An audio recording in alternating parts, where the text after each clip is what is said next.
ഒന്ന് ശമൂവേലിന്റെ പുസ്തകം അധ്യായം 3. ശമൂവേൽ ബാലൻ ഏലിയുടെ ശിക്ഷണത്തിൽ യഹോവയ്ക്ക് ശുശ്രൂഷ ചെയ്തുപോന്നു. ആ കാലത്ത് യഹോവയുടെ വചനം വളരെ കുറവായിരുന്നു, ദർശനങ്ങളും അധികം ഇല്ലായിരുന്നു. ഒരിക്കൽ ഏലി തന്റെ മുറിയിൽ കിടന്നുറങ്ങി. അവന്റെ കാഴ്ചശക്തി മങ്ങിത്തുടങ്ങിയിരുന്നു. ദൈവത്തിന്റെ പെട്ടകം ഇരിക്കുന്ന യഹോവയുടെ മന്ദിരത്തിൽ ദൈവത്തിന്റെ വിളക്ക് അണയുന്നതിന് മുമ്പെ ശമൂവേൽ ചെന്ന് കിടന്നു. യഹോവ ശമൂവേലിനെ വിളിച്ചു. അടിയൻ എന്ന് അവൻ വിളി കേട്ടു. ഏലിയുടെ അടുക്കലേക്ക് ഓടിച്ചെന്നു. അടിയൻ ഇതാ, അങ്ങെന്നെ വിളിച്ചുവല്ലോ എന്ന് ചോദിച്ചു. ഞാൻ വിളിച്ചില്ല, പോയി കിടന്നുകൊൾക എന്ന് ഏലി പറഞ്ഞു. അവൻ പോയി കിടന്നു. യഹോവ പിന്നെയും ശമൂവേലേ എന്ന് വിളിച്ചു. ശമൂവേൽ എഴുന്നേറ്റ് ഏലിയുടെ അടുക്കൽ ഓടിച്ചെന്നു. അടിയൻ ഇതാ, അങ്ങെന്നെ വിളിച്ചുവോ എന്ന് ചോദിച്ചു.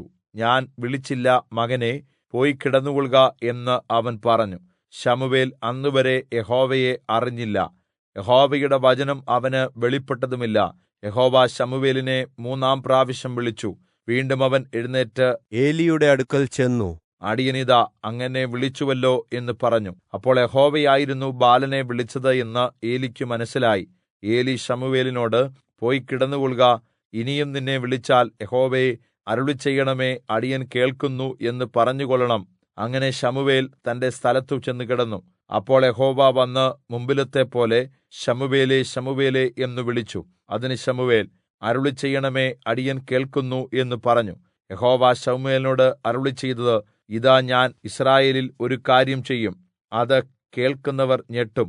ഞാൻ ഏലിയുടെ ഭവനത്തെക്കുറിച്ച് അരുളിച്ചെയ്ത എല്ലാ കാര്യങ്ങളും ഞാൻ അന്ന് അവന്റെ മേൽ ആദ്യം മുതൽ അവസാനം വരെ പൂർത്തീകരിക്കും. അവന്റെ പുത്രന്മാർ അവരെ തന്നെ ശാപയോഗ്യരാക്കി.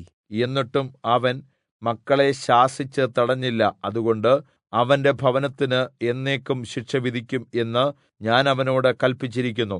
ഏലിയുടെ ഭവനം ചെയ്ത പാപത്തിന് യാഗത്താലും വഴിപാടിനാലും ഒരു കാലത്തും പരിഹാരം വരികയില്ല എന്ന് ഞാൻ സത്യം ചെയ്തിരിക്കുന്നു. പിന്നെ ശമൂവേൽ രാവിലെ വരെ കിടന്നുറങ്ങി.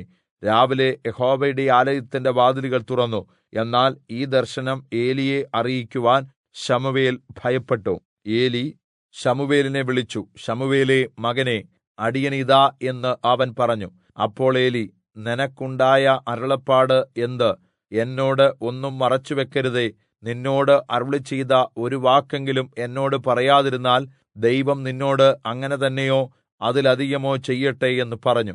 അങ്ങനെ ശമൂവേൽ സകലവും അവനെ അറിയിച്ചു, ഒന്നും മറച്ചുവെച്ചില്ല. അപ്പോൾ ഏലി, യഹോവയാണല്ലോ ഇത് അരുളിച്ചെയ്തിരിക്കുന്നത്, അവിടുത്തെ ഇഷ്ടം പോലെ ചെയ്യട്ടെ എന്ന് പറഞ്ഞു. ശമൂവേൽ വളർന്നു. യഹോവ അവനോട് കൂടെ ഉണ്ടായിരുന്നു. ദൈവത്തിന്റെ വചനങ്ങളിൽ ഒന്നും നിഷ്ഫലമാകുവാൻ ഇടവരുത്തിയില്ല. ദാൻ മുതൽ ബേർശേബ വരെ ഉള്ള ഇസ്രായേൽ ജനമൊക്കെയും ശമൂവേൽ യഹോവയുടെ വിശ്വസ്ത പ്രവാചകൻ എന്ന് ഗ്രഹിച്ചു. യഹോവ ശീലോവിൽ വെച്ച് ശമൂവേലിന് യഹോവയുടെ വചനത്താൽ വെളിപ്പെട്ട ശേഷം വീണ്ടും ശീലോവിൽ വെച്ച് പ്രത്യക്ഷനായി.